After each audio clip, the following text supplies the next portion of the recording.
Inglaterra, finales del siglo XVII. Con la caída de la monarquía absolutista ganó fuerza una nueva corriente de pensamiento. El iluminismo impuso a la razón y a la ciencia como la nueva manera de mirar el mundo. La filosofía se propuso descubrir las respuestas adecuadas a todos los problemas de la humanidad. En ese contexto, y guiado por el pensamiento de sus brillantes antecesores, surge Georg Wilhelm Friedrich Hegel, considerado el más grande pensador alemán y también el más difícil de comprender. Hegel es un filósofo muy oscuro, pero también muy original. Su pensamiento trasciende la historia de la filosofía y renace con cada nueva generación.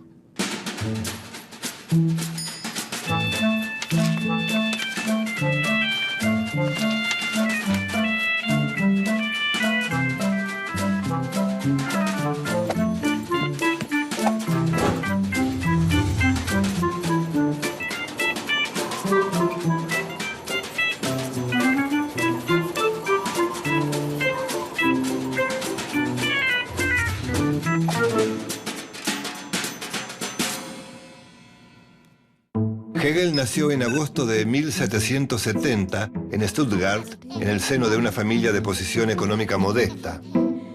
Fue educado por su madre y profesores particulares. Sus conocimientos de latín y griego le permitieron acceder a los autores clásicos. Además recibió una educación científica muy completa. Sin embargo, la influencia religiosa de sus padres fue muy importante. Hegel trabajó como profesor particular y como docente de instituciones de enseñanza media. Durante muchos años vivió a la sombra de sus dos amigos talentosos y populares, el poeta Hölderlin y el filósofo Schelling. Sus padres y maestros lo veían al joven Hegel como un futuro pastor luterano, pero a los 19 años la Revolución Francesa lo entusiasmó y despertó su pasión política por las nuevas ideas revolucionarias. En 1795 muere su padre. Recibe una modesta herencia que le permite dejar sus clases particulares y tomar un cargo como profesor en la Universidad de Jena. Allí escribe La Fenomenología del Espíritu, uno de sus trabajos más importantes. En 1806 se muda a Baviera, donde trabaja como periodista.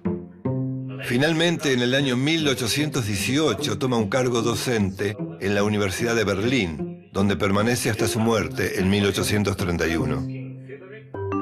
Hegel realizó contribuciones fundamentales en una gran variedad de campos de la reflexión humana, que abarcan la filosofía de la historia, la estética y la ética social. La filosofía de Hegel se basa en la relación entre los dos conceptos fundamentales de la filosofía: la naturaleza, según la filosofía griega, y la idea del espíritu tomado de la filosofía cristiana. Hegel busca la conexión entre naturaleza y espíritu. Estos temas los desarrolló en una serie de obras presentadas bajo el título genérico de Lecciones. Cuando Hegel asoma al pensamiento filosófico, su compatriota Immanuel Kant había demolido al empirismo e impuesto definitivamente el racionalismo. Para el empirismo, el conocimiento proviene de la experiencia. Para Kant, en cambio, todo proviene de la deducción lógica racional. Según el pensamiento empírico, no existen ideas innatas, todo viene de la experiencia. En cambio, para el racionalismo, las ideas innatas son la única base segura del conocimiento. Para el empirismo, el conocimiento es a posteriori, es decir, la justificación depende de la experiencia. En cambio, el racionalismo dice que el pensamiento es a priori. Los juicios son independientes de la experiencia. Por ejemplo, el axioma «todos los hombres son libres» es una idea a priori. Sobre estos postulados, Hegel construye su sistema de pensamiento que se basa en una idea primordial. Lo real es racional y lo racional es real.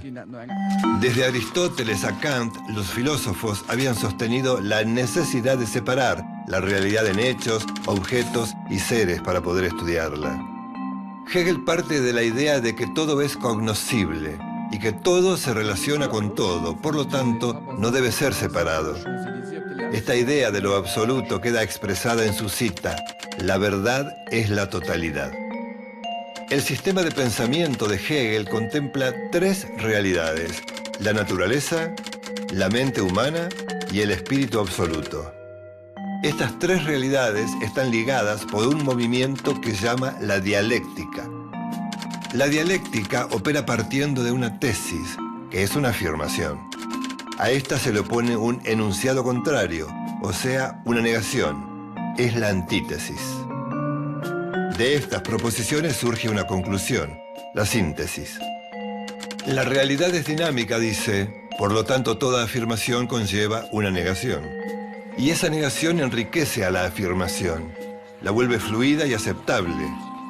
La negación no significa una mera oposición. Es el principio de contradicción que permite arribar a una síntesis. Por ejemplo, si queremos definir el ser, tenemos que pensar también en el no ser. En el sistema de Hegel, el ser objetivo se opone a su antítesis, el ser subjetivo. La síntesis es la unidad de ambos postulados. El ser es una suma de objetividad y subjetividad. Su novedad es que ve la síntesis como algo en transformación incesante. Lo que hace avanzar al pensamiento es lo que lo desmiente. Por ejemplo, los estoicos decían que había una conducta imperativa universal que apuntaba a hacer el bien. O sea, el bien era un hecho abstracto. Este argumento sería una tesis. El filósofo francés Jean-Jacques Rousseau señaló que es el individuo quien decide si algo es bueno o malo. Este argumento del bien como respuesta individual es contrario al anterior, por lo tanto es su antítesis. De este movimiento dialéctico surge la síntesis, la ética social que propone Hegel. El bien debe ser sostenido por la sociedad en su conjunto. Es una idea previa y una decisión individual. No es un hecho abstracto ni depende de la voluntad individual. Es la voluntad general en su más alta expresión. Cuando aborda lo que llama la filosofía del espíritu, Hegel usa su sistema dialéctico de esta forma. La tesis es el espíritu subjetivo, es decir, el funcionamiento interno de la mente humana. La antítesis es el espíritu objetivo, es decir, la mente encarnada en las instituciones sociales y políticas. La síntesis es lo que llama espíritu absoluto, que se expresa en el arte, la religión y la filosofía. Esta idea de interconexión entre el individuo, tesis, la sociedad, antítesis, y el arte y la religión, síntesis, tuvieron mucha influencia en la historia moderna. La importancia de comprender la totalidad, el sistema en su conjunto, es uno de los elementos que moldeó al marxismo y otras teorías posteriores. Hegel transportó este sistema del pensamiento al estudio de la historia. Este devenir dialéctico comienza con el hombre primitivo que necesitó de la religión para explicar el mundo. Pasó luego por la iluminación de los griegos, que descubrieron en parte el valor del individuo y se despojaron de las herencias míticas. En un tercer momento, el cristianismo postula la libertad del hombre, pero como hecho abstracto. Finalmente, con la Revolución Francesa, el hombre racional convierte a la libertad en un principio de aplicación práctica. La libertad, dice, es movimiento. El espíritu logra su libertad cuando toma conciencia de que algo le falta. Por lo tanto, la libertad primero nace como deseo. Es lo que Hegel llama la autoconciencia. Para explicar este proceso, postula su ahora famosa dialéctica del amo y el esclavo. Todo ser intenta dominar a su entorno y al prójimo. El dominio se logra cuando se obtiene el reconocimiento por parte del otro, el dominado. La lucha entre los seres es, entonces, por el reconocimiento.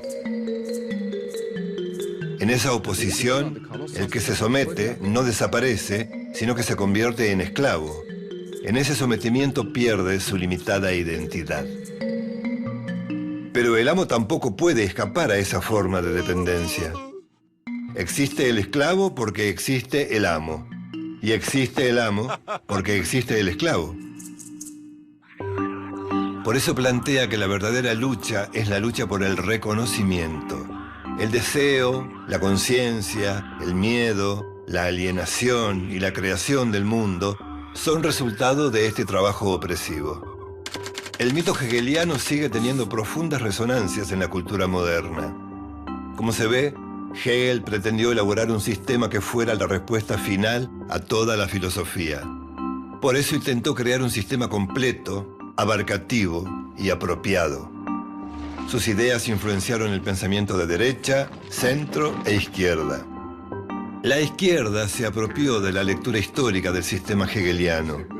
Marx lo desarrolló como materialismo histórico. También fue tomado por la escuela existencialista. La filosofía esencial usada por Hegel se traduce ahora como filosofía de la existencia. La Escuela de Frankfurt elaboró su teoría crítica, donde profundiza la filosofía marxista a partir de los principios hegelianos. También los movimientos feministas y de la diversidad sexual y los activistas negros norteamericanos tienen su anclaje teórico en este pensamiento. Ya a finales del siglo XX, el famoso politólogo japonés Francis Fukuyama tomó de Hegel la idea del fin de la historia, que interpretó como la muerte de las ideologías. Cuando Hegel ocupó la cátedra de filosofía en la Universidad de Heidelberg en 1816, su prestigio ya era creciente. En estos años publicó Enciclopedia de las Ciencias Filosóficas. Desde Marx al filósofo Jacques Derrida y el posmodernismo, el sistema hegeliano lo penetró todo: la filosofía, el arte, la religión, las ideas políticas y la política práctica. Todos son deudores del pensamiento hegeliano. Según Hegel, el reino de la razón plenamente realizada solo se alcanza mediante las luchas, el desgarramiento y el sufrimiento. Sin pasión no se hace nada serio en la historia, pero las pasiones de las grandes figuras se muestran a través de la astucia de la razón. La astucia de la razón hace que la pasión sea la llama de la realización del interés universal. El 14 de noviembre de 1831, Hegel muere en Berlín víctima de una epidemia de cólera. Tenía 61 años. El filósofo aún no estaba muy seguro de sus logros. Su pensamiento, sin embargo, tendría influencia preponderante en los siguientes 180 años.